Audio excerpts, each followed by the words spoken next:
Welcome to the Breeding Better Comics podcast with me, Balander, Heir to the Frog, and with me today I have the one, the only, the man, the myth, the legend, Ibai Canales. Welcome, sir. Hola, I'm pleased to be here. Before we get into the actual podcast part of how to get good at comics, I'm going to ask what every person is going to ask in the comments. How did you get to work with our boy Zach? Oh, I was going to say that's a sad, long story, but no, it's actually pretty quick and happy. He Oh, that's a was good change. yeah, right. He was talking about this project he had called Rebirth. I don't know if you remember that or if you're familiar with Oh that. yeah. Yeah, and he was toying with this idea that Riri would be a good character only if she was portrayed as a villain. So I decided to make like a concept illustration. I sent it his way via his Gmail account. He liked it, and he came back to me and told me, "Hey, man, I'm looking for someone to draw a graphic novel. Would you be interested?" And I was like, "Hell yeah!" And yeah, no, he sent me the movie script for the first Iron Sights. So I had to translate that to comic format, and that was it. That was the beginning of our love and hate story, I guess. What's it like working with Zach? Is he easy to work with, or does his OCD get in the way of finishing things? He was, I'm going to say, sorry, nicer. It's not that he's not nice. He was like more accommodating at first when we made the first Iron Sights, and he kind of became more confident when we made the second one. So he already was brave enough to tell me, "This is shit. Redraw it." And I like that about now Zach. yeah, he doesn't say it like that, but that's the feeling that you get. He's like, I always say that he's like a very well mannered T800. And like when Arnold walks into the police station and tells the cop, "I'm a friend of Sarah Connor, could I see you, please?" That's how he is. That's a good Arnold impression. Oh, thank you. I've been told that I'm a good impersonator. Maybe I should try that if this whole drawing comics thing doesn't pay off. I know, right? So how long have you been drawing comics? Non-professionally all my life, even though I didn't know what the hell I was doing, but since I was a little boy. And professionally, I'm going to say like I finished college when I was 26, so that would be over 10 years, maybe 12 years, something like that. All right, so you've been doing it for a very long time, and you've always stuck to the indies? Oh yeah, I tried to get into like smaller publishing houses a couple of times, like Archaea and Devil's Due and whatnot, but I was always like kicked out because I wasn't good enough. Or maybe I wasn't female enough or black enough or whatever. Yeah, I I know, have my right? doubts about the You didn't reasons. fit the quota. Yeah, I don't know. No, I guess there's always room for underpaid Spanish artists because that's pretty much how the mainstream industry works. It works. It functions on British writers and underpaid Spanish artists. So I'm assuming I wasn't just good enough. So how did you get into comics, like as a kid? What was your comic that made you want to draw comics and not just be a fan?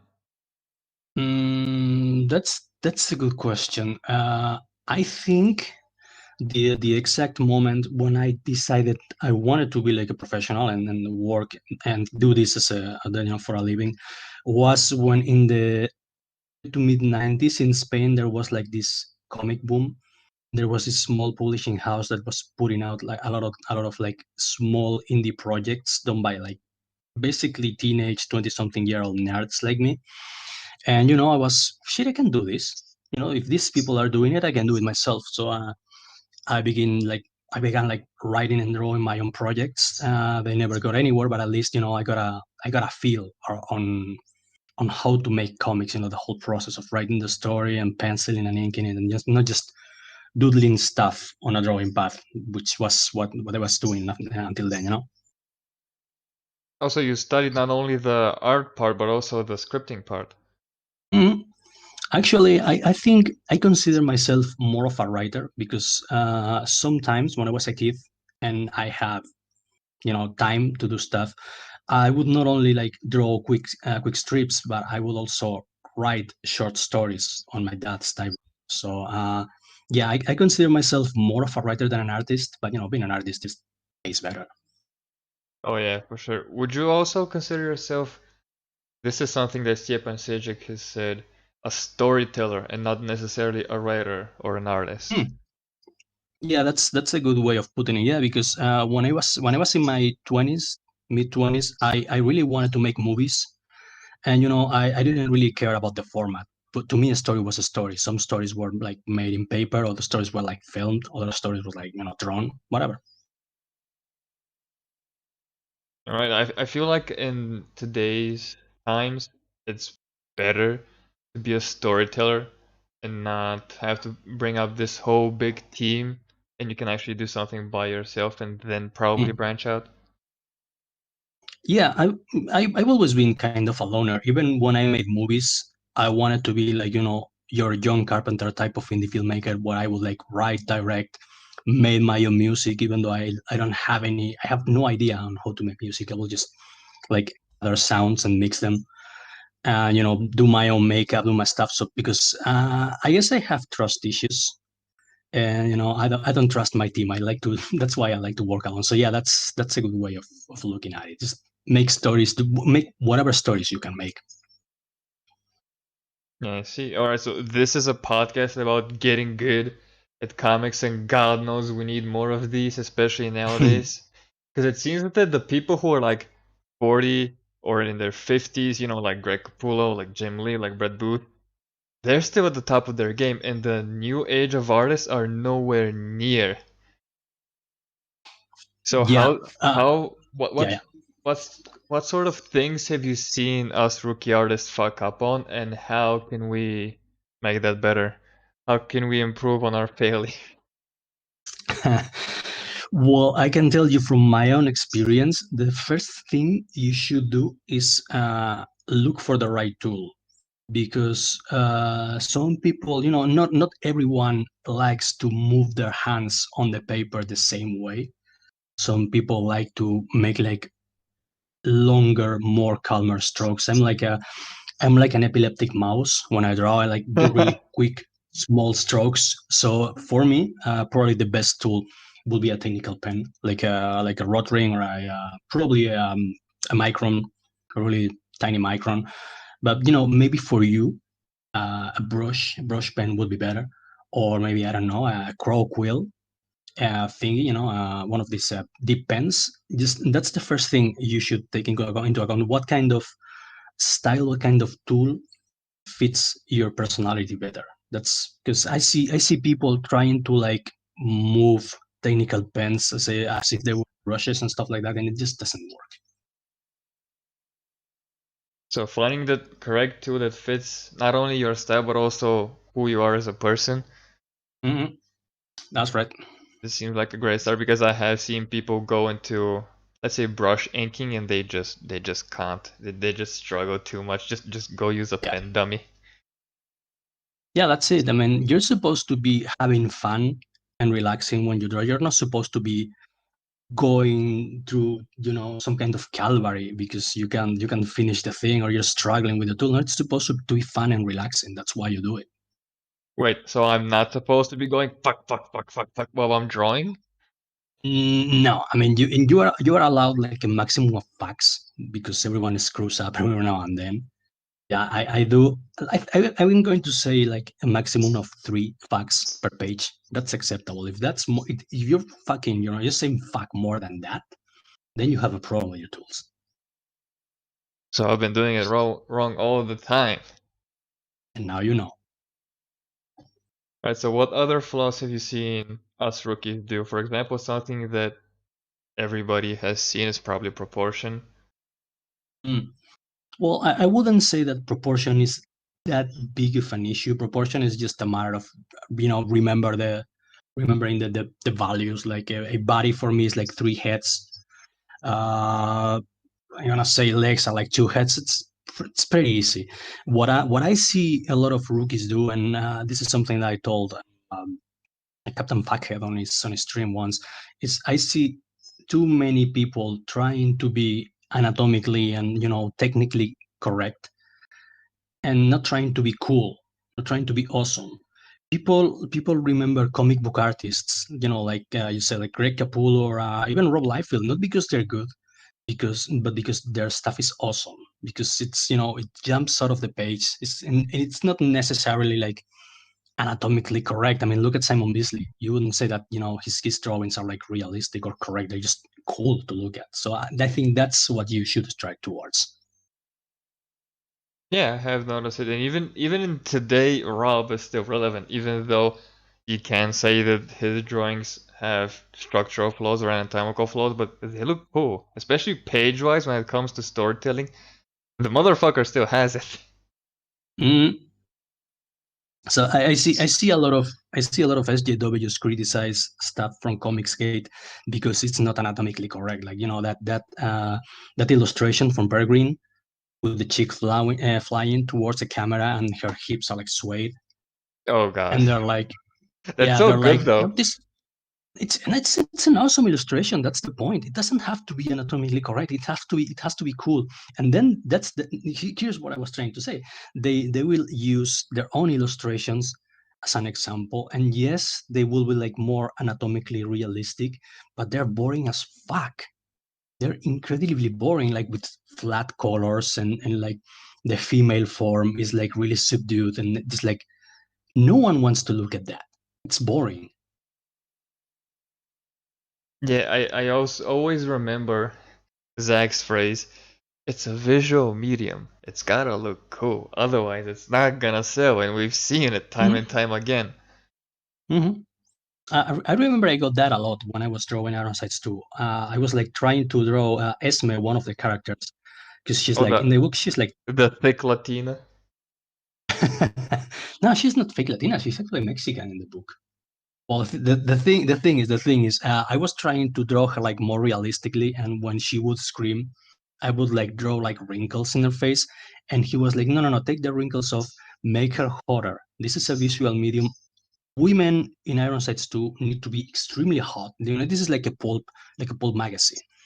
Bad guys have to be like extremely bad and ugly, and the women have to be extremely hot. Not no.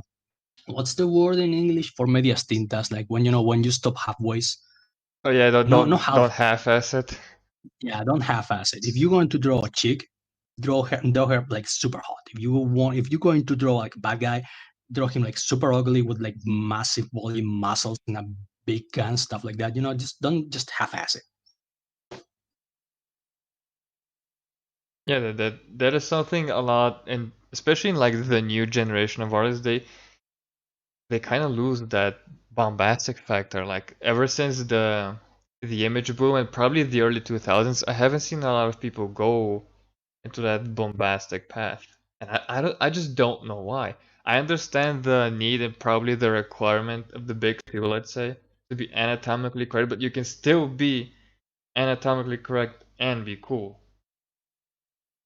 Yeah, I mean, there's people. I'm thinking, what's his name? John Bolton. You know who John Bolton is? Jumbo, I think I've heard the name, but it doesn't bring back any recollection of anything. Well, he's a British illustrator. He's kind of like a more subdued, more realistic Simon Beasley. But he still knows how to bend the rules. I remember this, one of my favorite comics growing up, and still to this day probably was an adaptation of a short story by Clive Barker called The Gathering and Jack. And he was in charge of, like, he painted the story. I think it was like maybe 50 pages, something like that, like really short thingy. And I remember how he would go from like really realistic, subdued uh, technique and shapes when he had to draw like everyday people, and then when he had to draw demons, he would like completely crazy and like and play with the proportions, play with the lighting, and like just have fun. So I think it was answering one of your questions, but I can't remember which one was it now. Oh, the comic that got you wanting to draw comics? Yeah, probably. I don't know. I know you you asked me something, but I my mind wanders too much. I'm afraid.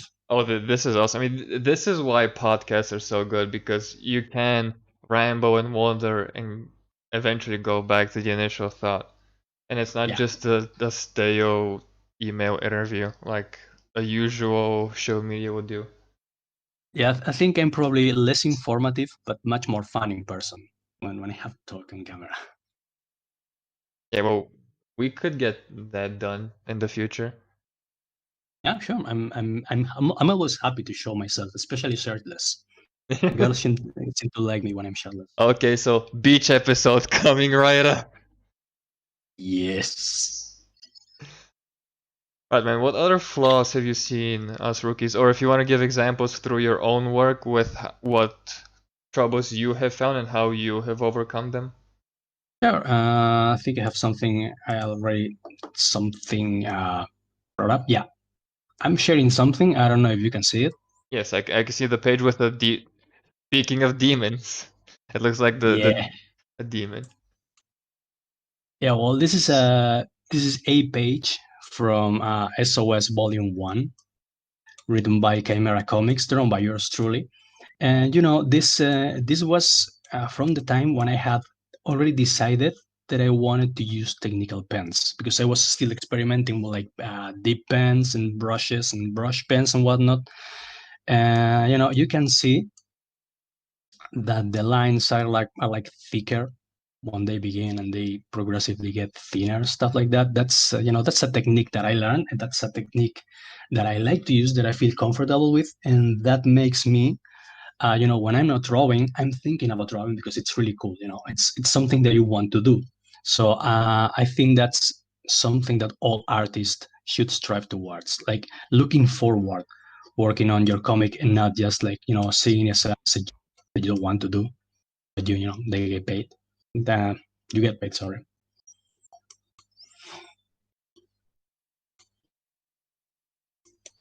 I see. So the good old thick and thin technique, even with technical pens, it should still be practiced. hmm I think it's I know there's people who like their lines to be uniform, have the same thickness in the middle and in the extremes. Not me. I like the old like brushy look for the lines, but I hate using brushes. So I think the next best thing for that is like using your technical pens, but in a slightly slanted fashion. Not just like perpendicularly to the paper.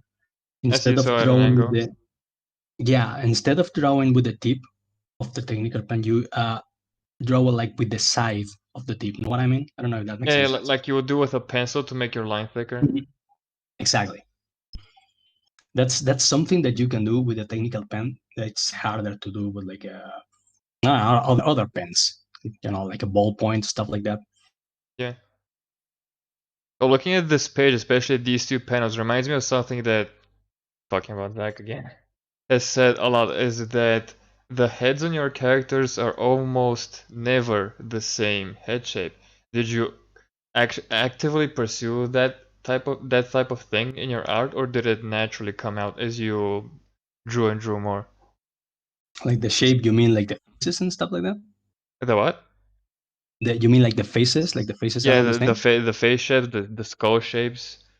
Something Yeah, that yeah, no, Zach that's has said a lot, and I'm seeing right now, is that every character has their distinct shape, and it's not probably, you've seen that a lot in comics where you have one face shape for a guy, one face shape for a girl.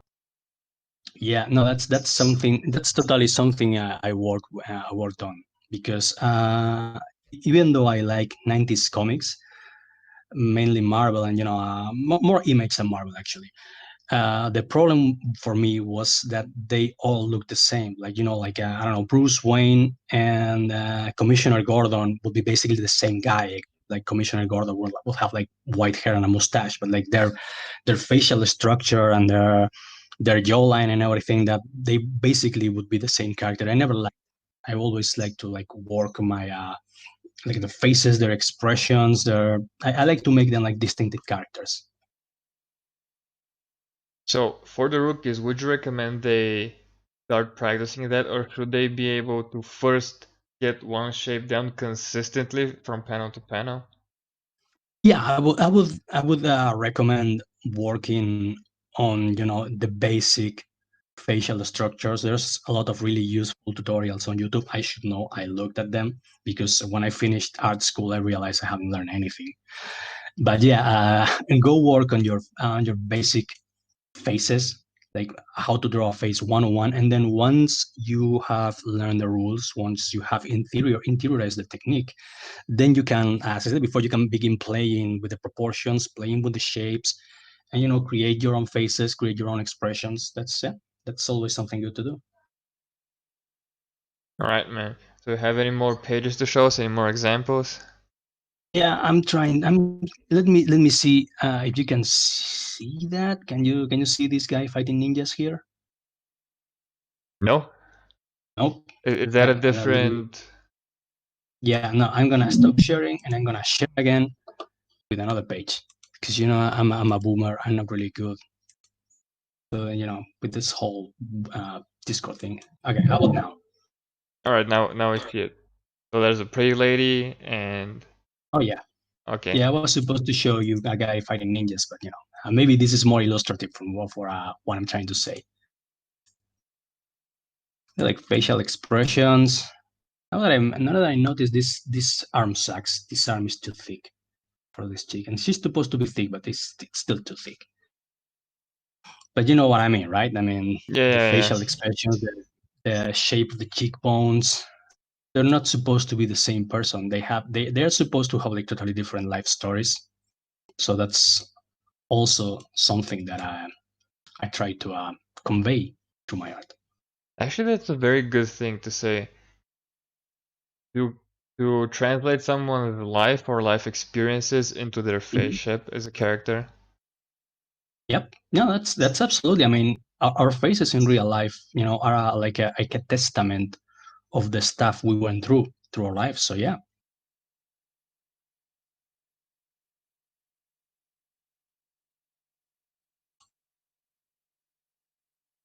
I really wanted to show you some ninjas though. Go on ahead because God knows we need more action in comics. Because I Yes. don't know if Oh you've yeah. seen No. that recently Too with much. that double Too much page talking. spread of Too a much talking. Bendis comic that's filled with just balloons and people Oh just yeah. standing around. That gives me PTSD every time I see it. I remember. I think this was back in 2010. I still am working at a gym. Like I'm a kickboxing trainer in the Oh, afternoons. nice. And I remember I bought this floppy at a press stand when you could still buy floppies at press stands. That the thing just doesn't happen anymore. And I read it and I had it in my bag, my duffel bag. And there was this kid, one of my students' kid. He was like sitting next to the heavy bag, like really bored. And I thought, well, maybe I should give him the floppy since I already read it. But then I realized, holy shit, they do nothing but talk, but talking that floppy. There's no action. It's just dialogue. I can give that to like an 8-year-old kid. Oh It's no, gonna get you will bored. lose him. Yeah. So I think that's when I first realized my problem with modern comic books. Yeah, it's the very heavy dialogue. I remember Brett Booth saying on Twitter that he had to put his foot down so that at least half of the issues were action and not just characters talking. Yeah, and he has a point because this is just one example, but I can think of a lot of comic books that if you don't actually read like the trade, all the floppies like put together, the comic just sucks because it does nothing happens in like the 22 pages that you pay for. Yeah, which is very sad because they're Mhm. also asking for a hefty price, at least in America. Here in Spain, we have them at like a more reasonable price for like 275, 350, but they're asking for like $4 to $5 in America for 20 pages of nothing, basically. Yeah, no, no way, no way, no way, Jose, not from me.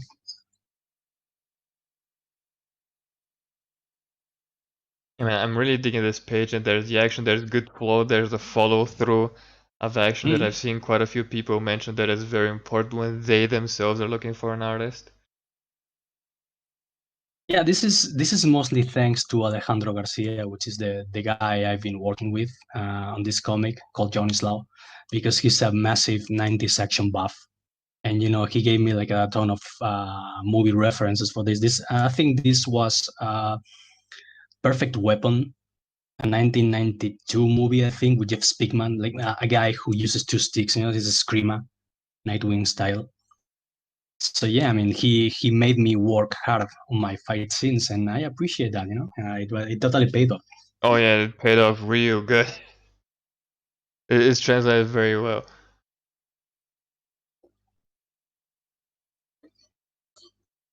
Let me see if I have something else to show around here.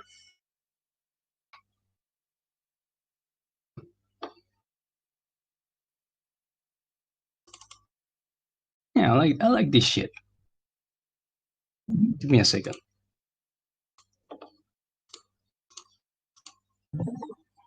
Very current year, isn't it? Oh yeah, very current, yeah. It's either Joker or Harley Quinn nowadays with DC. Yeah, I'm pretty sure they would like gender bend. Well, maybe not gender bend. They would like race bend Harley Quinn at some point. I wouldn't be surprised with how shit is going down. Because they Oh, already this have the is new Joker girlfriend who is also a yeah. a What's regular her white name? girl. Yeah, what's her name? Like Punchline, something like that. Punchline. Here's the interesting thing though, there's already a punchline at Alterna. You know the Oh yeah. I Oh forgot yeah. the creators' names. Yeah. It's Matthew Weldon and Yeah, Bill. Matthew Weldon. So I don't know Mm, what are the legalities of that when it comes to comic book characters that have like very regular names like Punchline. yeah, I don't know, man. I don't trust comic book companies anymore. So, well, I do trust Alterna. That's right. I mean, Peter Simeti seems to be a really cool guy, but other than that, I don't know. Comic book publishers are mostly like parasites and hyenas. So anything is possible. I mean, I'm not discarding the possibility that they got like plagiarized. Yeah, I wouldn't be surprised. So something that I've seen a lot in my own work and a lot of rookies is the difficulty in laying the page out. Like when you get the script and you have that blank comic book page in front of you, and you just keep going, how the hell do I make this look good technically, and then how do I make it Hmm. fun? What is your process like? Well, I usually am able to come up with the page like instantly in my mind, but sometimes I admit I have trouble. So, oh shit, yeah, got it. I'm going to give you an example of what I do. How's this? Can you see it? Yeah, perfectly. Mm. Well, these are the layouts for two pages of Johnny's Law that based on Alejandro Garcia's script. Alejandro is also a pretty detailed guy. He won't take shit from no one. So just to be sure, I will send him like really quick doodly shit for him to review and see if this is how he envisioned the action. I see, so it's a lot of back and forth with the writer himself Mhm. or Well, the it depends on editor. the writer. Yeah, it depends on the writer too. I mean, there's writers like Aaron Calimeri who will let me do pretty much anything I want because we sync up that good or that well. Michael Derrick is also pretty tolerant. Other guys like Zach or like Alejandro are like I have like more specific ideas on how the comic should be. So just in case, I will send them the layouts. And this is if you're a beginner and you have trouble like visualizing your page, you can do this. I do it in Photoshop just to not waste too much paper doing doodles because drawing pads are expensive. Oh yeah. So yeah, just open your Photoshop, open like an A4 size, and try to do a quick mock-up of what you think the page should go, and send it to the writer, see if he agrees, and if he does, go for it. Like how I can do the zigzag follow through, especially on the first page where it's left to right, right to left, left to right again. Mm. Yeah, that's an advice I got of all people from Matt Fraction, even though I got it indirectly because he gave it to a friend of mine with whom I was making a comic back in the day. And he talked to him and he told him, "Yeah, try to make the reader like movie size all over the page without having without confusing him, but make him work, keep him engaged, and that will make it less boring for him to read." That's an interesting concept, making the reader work to read the page. That's the first time I've heard Mhm. it. It's actually very interesting when you think about it. Yeah, I mean, not too hard because it always has to be like a fun experience. But yeah, I mean, keep him engaged, like keep him have him work slightly for it, not too hard, but a bit. So just keep throwing things at him to look at, but not search for them. That's what I'm Yeah, guessing. something like that. Like make him work, but not overload him. Yeah, that makes sense because when you overload a reader, he just doesn't read anymore. Exactly. I think we can all empathize with that feeling. Oh yeah. And that's not only the art part, it's also the text part, which a lot of Mm. writers still haven't learned. I'm looking at you, Scott Snyder, who still flood the pages of the beautiful Greg Capullo work. God. Yeah, I think one of the many problems of modern comics, if we forget about the whole becoming the propaganda arm of the Democratic Party, would be that they have become too writer-centric to the point that the art is just a vehicle for the story and not an objective in itself. Know what I mean? Yeah, it's just there as a helping hand, but not the main Yeah. driver. It's like in the backseat of the car instead of driving the car. Yeah. It has become you can tell it from the way some artists work. I mean, even Greg Capullo in the last issues of what's his name, like the multiverse who laughs, something like that. Death With metal, you mean? Lobo and whatnot. I don't know, one of the latest Dark Knight sagas by Scott Snyder, the one with the Yeah, whole entire with Batman the from the Batman who multiverse. laughs and all that shit. Yeah, that's death metal. Yeah, I don't know. I'm not interested. I'm just saying that from the few pages that I've seen, you can tell that Greg Capullo is just like he's phoning it in. He's just like doing minimum effort because he knows that his art is not all that important. That what matters is Scott Snyder's writing and how like DC is throwing stuff to the wall and see what sticks so they can like market a new character. So that's I think that's something that you can see in comics nowadays. Like the art is not really all that important. It's just the story and the message and the metaphor and all that bullshit. Yeah, which is very sad, especially seeing Greg Capullo's art being misused in such a manner. Because I also remember that he was almost forced to do the Dark Knight's Metal thing because he was done with Batman, and Scott Yeah, just kept asking. I guess he wore him down I mean he's been drawing Batman nonstop for what 10 years now, something like that. almost since 2011. Oh man. Poor guy. I mean, I'd love to see more Batman, but when he is done with when the artist is done with the character, like you can tell in the comic, like you can tell he's not having as much fun. Because Mhm. I'd love to have Greg on like Spawn forever, but I also don't want him to phone it in. Yeah, that's the trouble, and that's why you should always be on the lookout for new talents. You have to refresh the um the talent pool, so to speak. You can keep the same guys doing the same thing all the time because even the best artist will get tired and fed up eventually and will want to check out. Oh yeah, I've heard even Mark Silvestri say back in the days when he was doing Wolverine with Larry Hama that he had mentally checked out of comics. And I'm sure that a lot of X-Men fans or Mark Silvestri fans could probably point out in which issue like he stopped giving a fuck about it. Yeah, you can probably tell. You can probably tell. I don't. That also, now that I think about it, that also happens to writers because I remember Chris Claremont coming back to the X-Men not long ago. Like he made this big comeback to the franchise, and his stories just sucked. He was like investing the bare minimum into them. Like, yeah, okay, I'm just gonna write something. They go to a place, and stuff happens, and that's it. Just give him a check.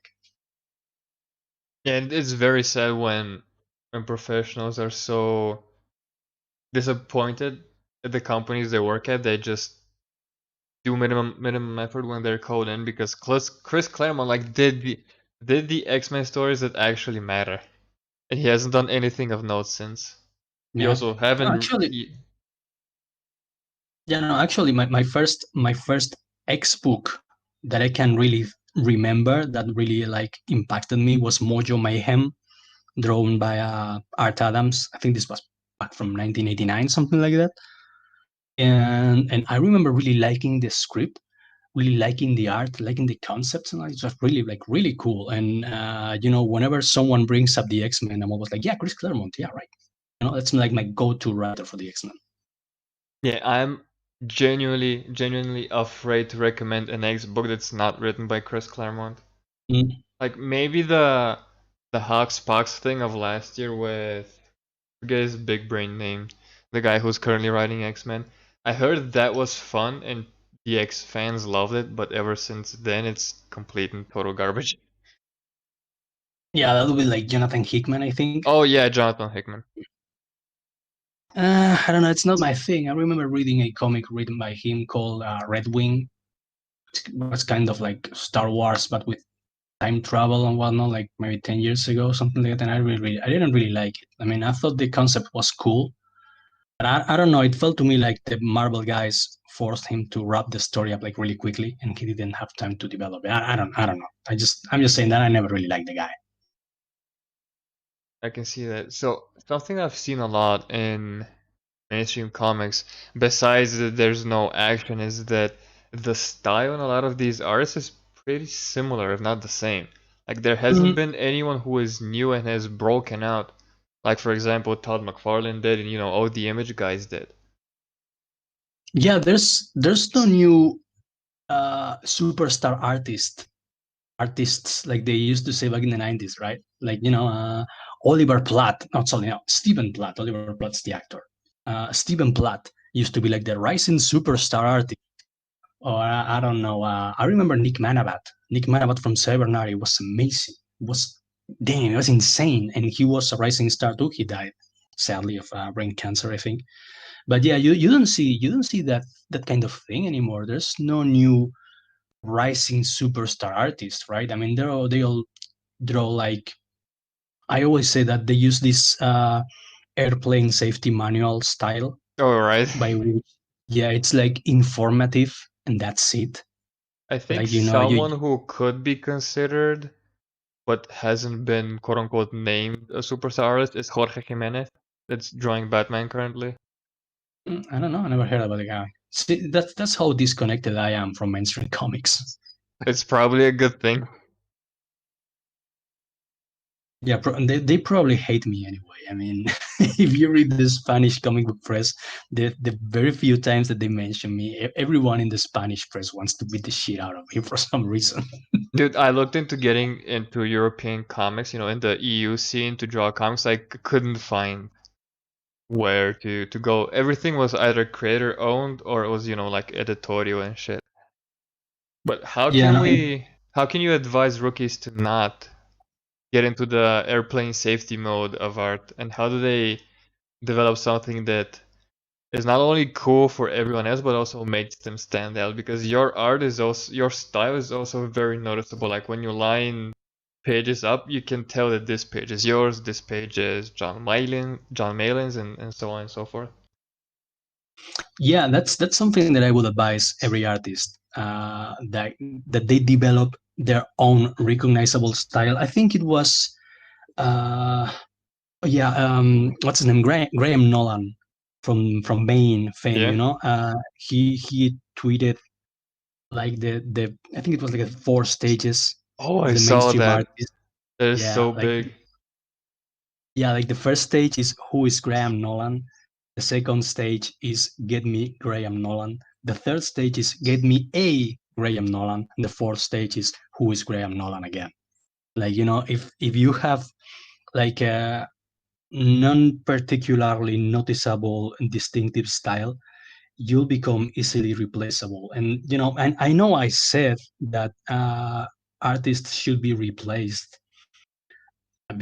before they become tired and they begin falling in it, but it should be because you want to, not because the company has found like a knockoff version of you that they can employ and pay less to do the same job. So yeah, my first advice would be develop your own style, make yourself noticeable, make yourself to some degree unfireable. I remember Zach told me that he was thinking of hiring someone else to draw Iron Sights too. After the whole Iron Sights, it's badly drawn controversy that there really didn't exist. It was just SJWs trying to, It's the typical Twitter thing. screw. I mean, they even said Ethan's art was bad. I mean, come on. Yeah, I mean, you can trust SJWs for an SJW. If you can be fucking Moebius, or you can be like Richard Corbin or Vicente Segreyes, and if you're not on their side, you're the worst artist ever. So you can trust them. They're not a reputable source of art critique. But yeah, I remember Zach told me that he was thinking of hiring someone else, and he came back to me a couple of days after that, and he told me, I can't do that because your art is so distinctive that finding a new artist for the second volume would be like filming The Godfather Part 2 and recasting every role. Yeah, that makes sense. And thankfully, Zach made the correct decision because the fandom also would have gone berserk. It would have been rioting. That's what I like to believe. I don't know. I don't know. Maybe it would have been like an even bigger success with another artist, but at least it was a success, and people seem to be really happy. And So it I'm still I'm, is a I'm cool. success. I mean, the second campaign has also been a success, and I heard that you're drawing the third now. Yeah, Zach actually was supposed to send me the script a few days ago, but he hasn't contacted me. So I don't know. He must be busy with this whole I'm taking advantage of the plague and the riots to make money scheme that he's Yeah, involved in now. Which you gotta respect that. I mean, the guy is a ferocious businessman. That's the American spirit, right? and I love that about him because despite everything, despite comics being creative and all that jazz, it's still a business, and a lot of people forget about that part. Yeah, no, I actually find it comforting, that while the world is going to shit, we still have comic books. That your boy Zach is still making for comic books for it to read, for us to read. Even in hell, we will read your boy's comics. Hell yeah! And speaking of hell, I can't wait to get that Expendables Go to Hell comic. Yeah, that's awesome. That sounds like such a cool idea. I actually sent him a pinup, but he rejected it because he said that the style was too dissimilar to the styles used in the comic book. How's that? That's how distinctive my style is. Yeah, it can be a bad thing because there are times, especially I think this needs to be mentioned for rookies. There is a time where your style, even though you are technically good, is just not suiting for Mm. that book. Yeah.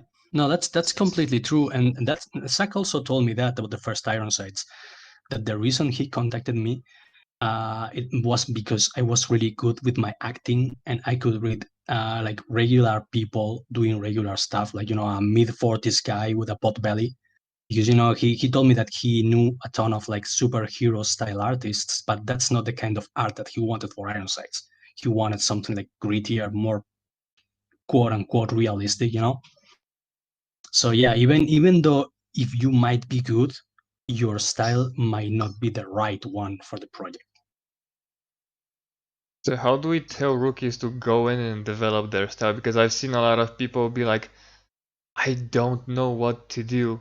I want to develop my style so I'm not an airplane safety manual.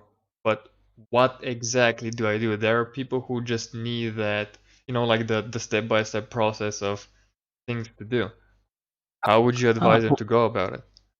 I wish I could give you a shortcut for that, but for me, it was just a matter of drawing and drawing and drawing and drawing. And I think that's true for everyone. I mean, your style gets developed with practice.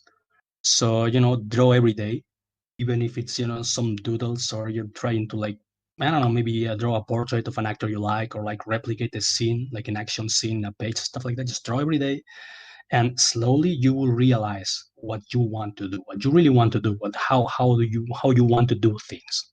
That's something that happens with practice, I'm afraid.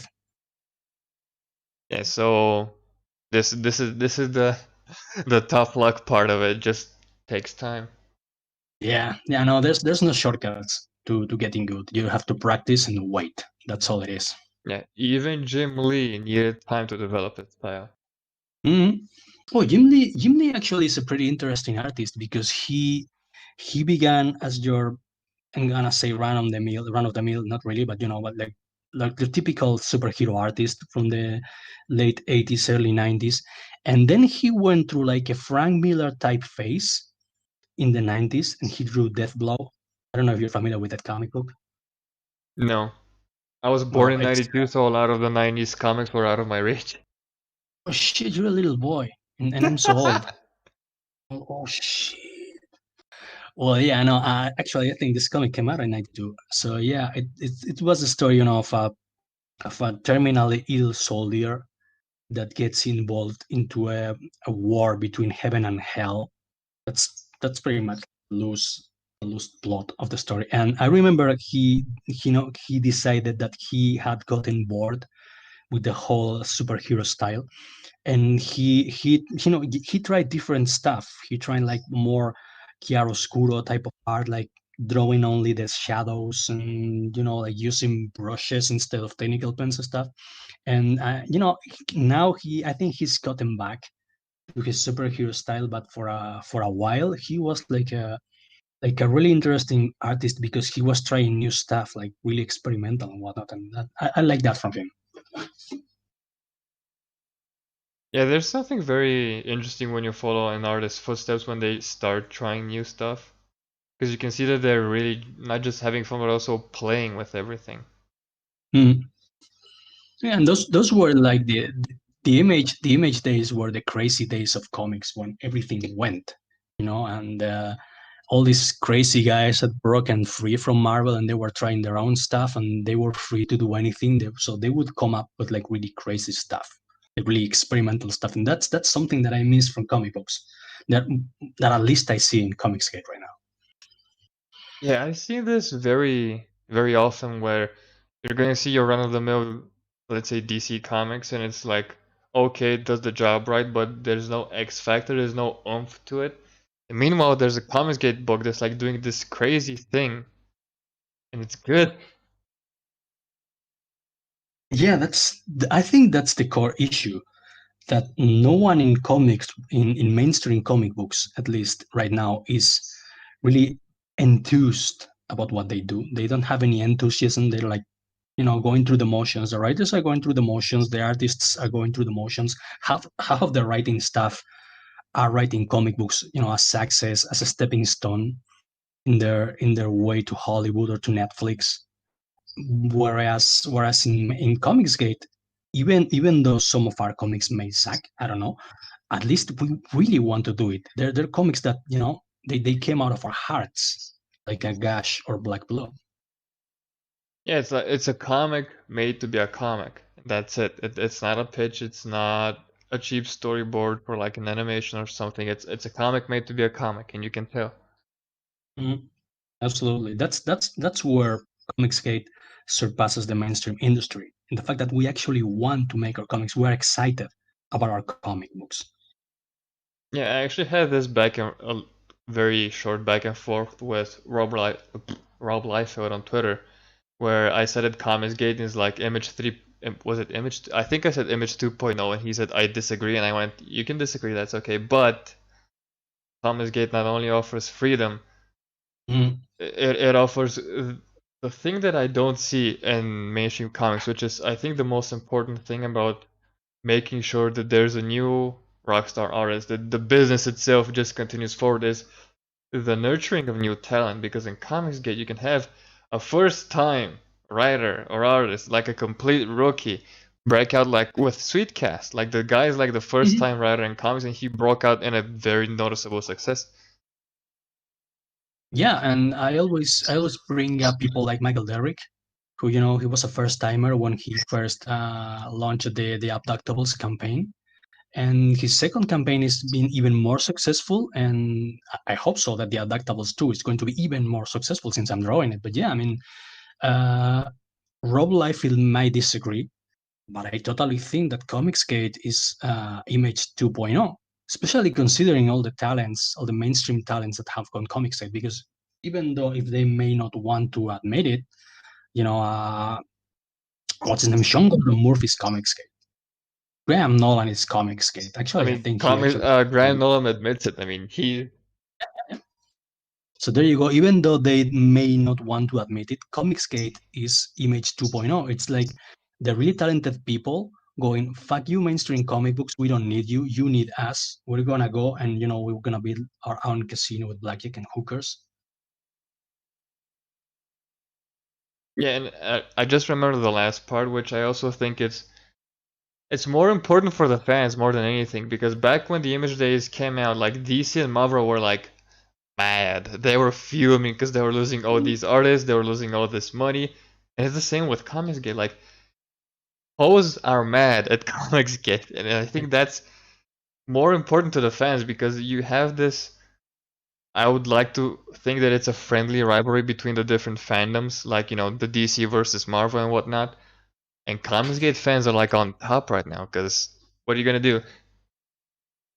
We have Because all the freedom to say what needs to be said most of the time, because and we can Comicsgate, draw whatever we Comicsgate want. is yeah, Comicsgate is right. Essentially, that's why we're on top because we're right.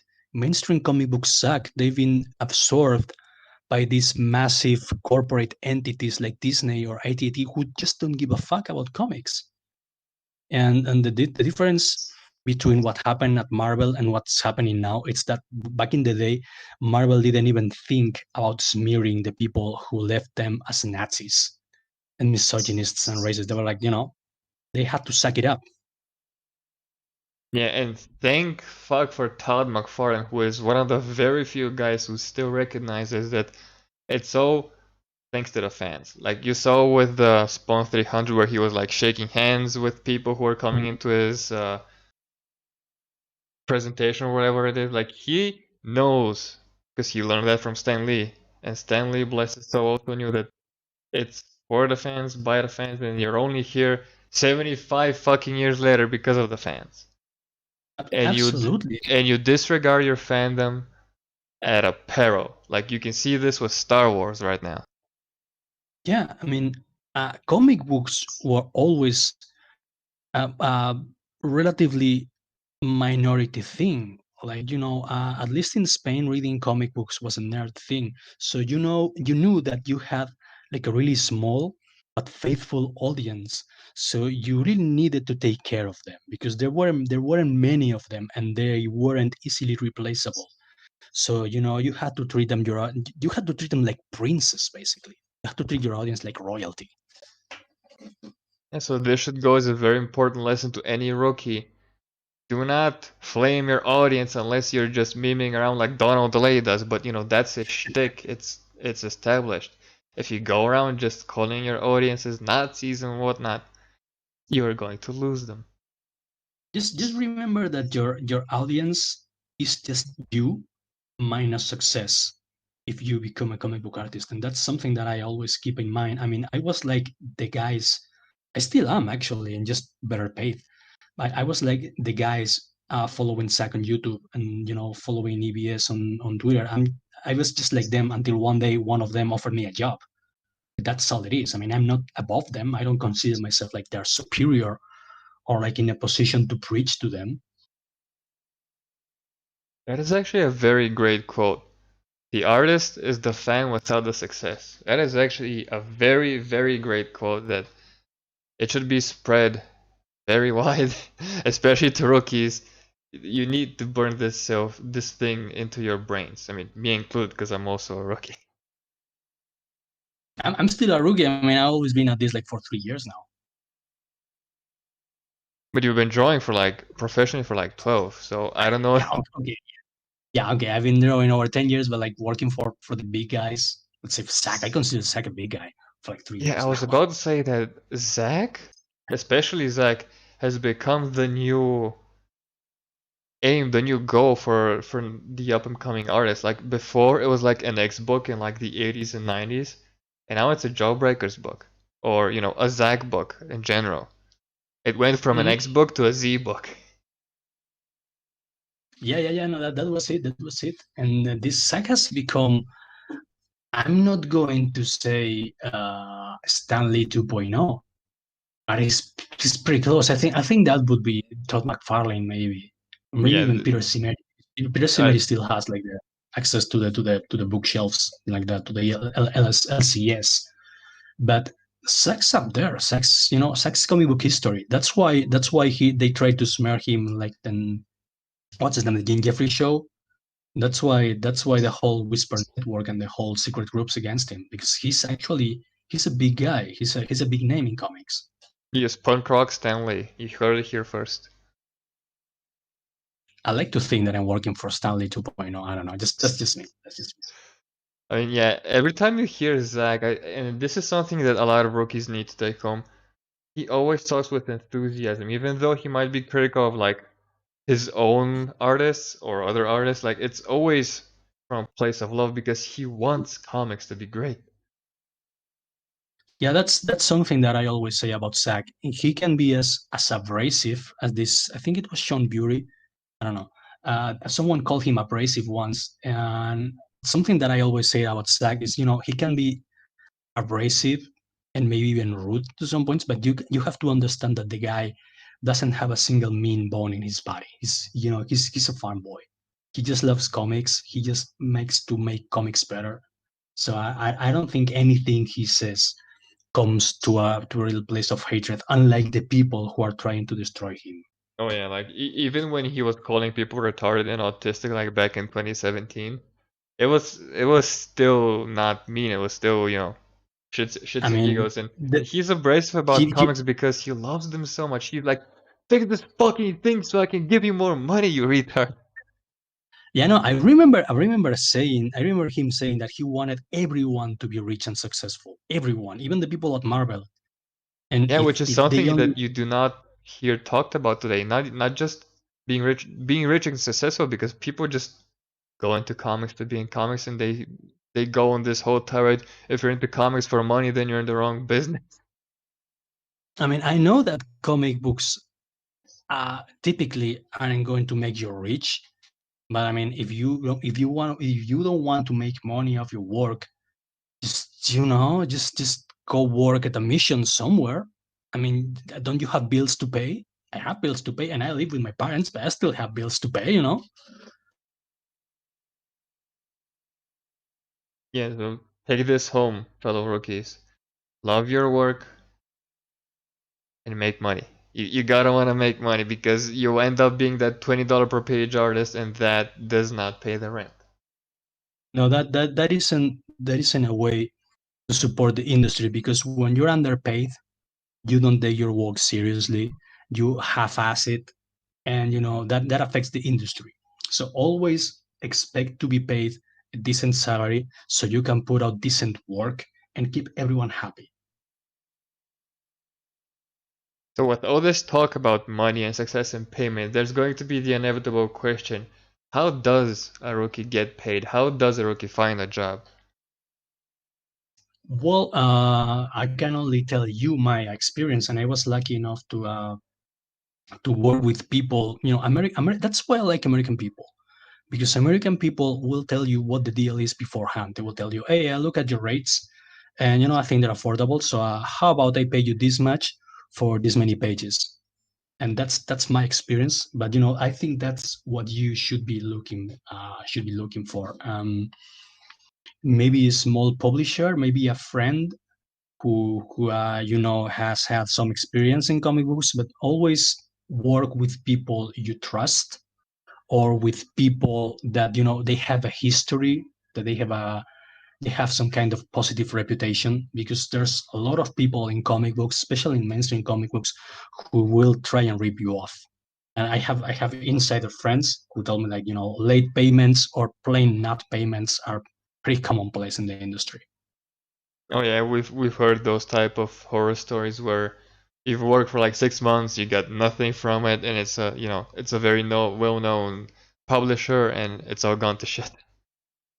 Mhm. So yeah, no, I was lucky enough to be approached by people who they had saved the money, and they told me, I have this much money saved to pay you. Will you be interested?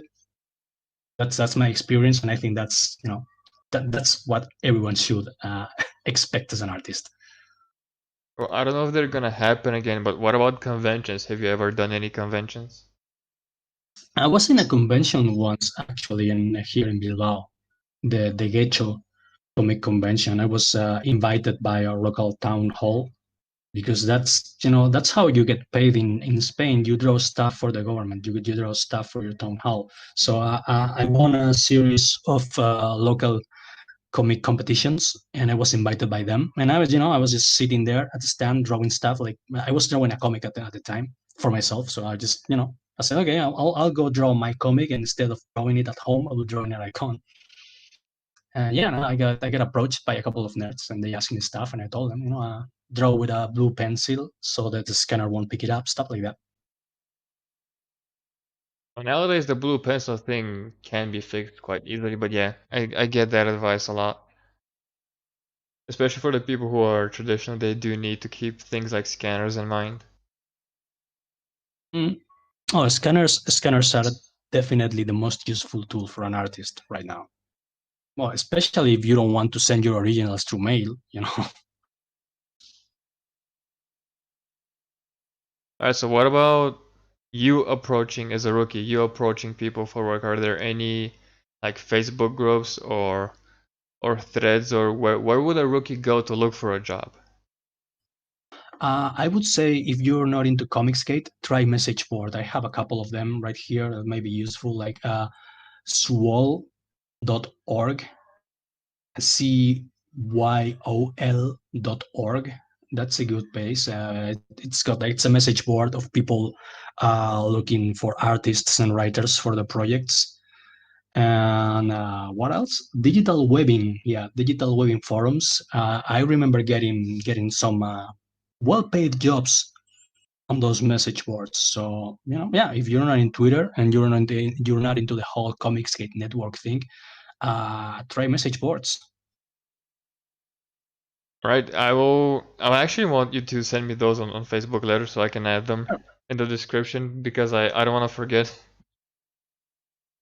But Yeah, what don't worry. if a rookie, Have I'm going to assume that most people who are going to watch, especially this interview, are already in Comicsgate. Where should they go? So, you mean how you mean? Sorry, I didn't get that. Yeah, I think most people who are going to watch this interview are Comicsgate. So should they just go Mhm. looking for work on Twitter? And if so, how should they go about it? I think that Twitter right now is where it's at to find work. I know people who are looking for artists for their projects, even though I don't think they can pay them right now because the economy is suddenly all fucked up. But yeah, I mean, if anything, you should approach people in a friendly way. Try to strike a casual conversation, and don't be what's the word avasallador in English? Like like don't be pushy. Like drop your pages. Hey guys, I know you're looking for artists, so how about this? And the good thing about indies is that they're not really picky. They're not like exclusive like the mainstream, so you have more chances to launch, to be a first timer with them. So yeah, I think that's how you should do it, I think. Yeah, because now that you said don't be pushy and just go and drop your pages, I think I've done that myself, but it was it was a post that was looking for an artist, but not just me, me randomly Yeah, DMing someone, hey motherfucker, I saw you wanted an artist, here I am. yeah, I think the baseline, bottom line, don't be Preston Polter. That's all you have to be. Try a couple of times, doesn't work. Well, okay, try it somewhere else. Well, okay, always be cheery, always have a smile on your face. Let people know that even though you may not be working for them at the time, you're still cool with them, and they can approach you in the future, stuff like that. Right, that's actually some of the most practical advice that we've had on here. I mean, this is only my second episode, but I feel like a lot of the practical parts are left out when training artists. I don't know if you've had that experience in art school, because I remember that you did say that you didn't learn much at art school, and I do remember a lot of people saying that. Even Sean Gard Murphy, who went to SCAD, I think, who also said, fuck art school. Yeah, no, Sean Gordon is totally right. I'm in Spain, as you will. I studied at the Basque University, fine arts faculty, to be precise, and those were the probably the five to six less productive years of my life. If I had known what I know now, I would have said fuck college, fuck art school. I'm just going to watch YouTube tutorials because you have people like Jim Lee, J. Scott Campbell. I don't know. You have the all-time greats. They're drawing and explaining how they do things. You have Sandra Hope, which is she's a great inker. You have She is Walden one of Wong. the best thinkers. Mhm. You have like really, really good, really professional people explaining how to do things in detail, like within in slow motion and whatever. And you have Alfonso Dan, who recently got into a controversy because he says that Jake Parker, the creator of Inktober, plagiarized his book on how to draw. I don't know, but people like Yasa, people like Alfonso Dan, all those guys, they're great. They're much better than any of the art teachers that I ever had.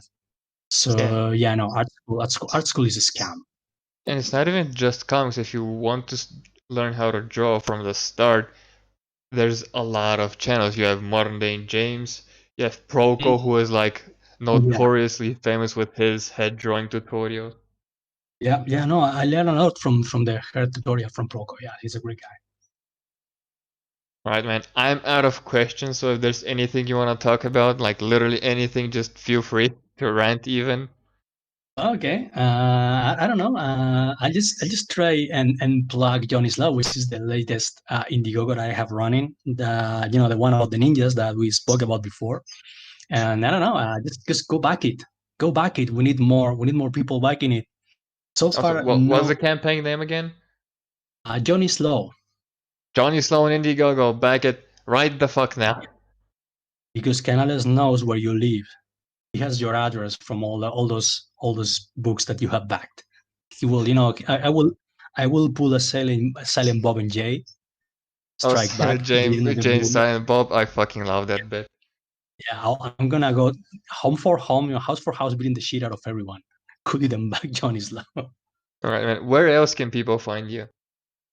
Well, they can find me at Twitter under the ad Decimators Art, which is it's a comic book Decimators that the fine lads of Wicked Publishing are printing now for me. That I used to write and draw like 4 years ago. And you can find me at Canales Ibai, which is the channel, the account that I use to mostly piece SJW stuff and bend my life frustrations because I don't want to mix both of them. I like to keep my artistic efforts drama free and my drama efforts art free. Also, you're one of those hashtag drama free people.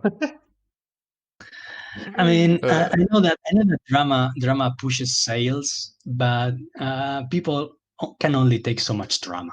yeah, The sometimes it's a bit too much for the creator too, because I did try the whole, reading articles and going batshit, and it affected me. Like I couldn't stand the retardation for too long. yeah, no, it's a bad thing. I mean, people. I personally I like to separate the art from the artist. I don't like to think about the guy who wrote or who drew this comic. I don't care. I just want to draw. I just want to read the comic and get my own conclusions if I want to on how the creators are and on their characters. But if you keep reading about the creator all day long, what he said, what he thinks, who he has a beef with, when you read a comic by him, at least for me, it kind of takes you out of the story. You know what I mean?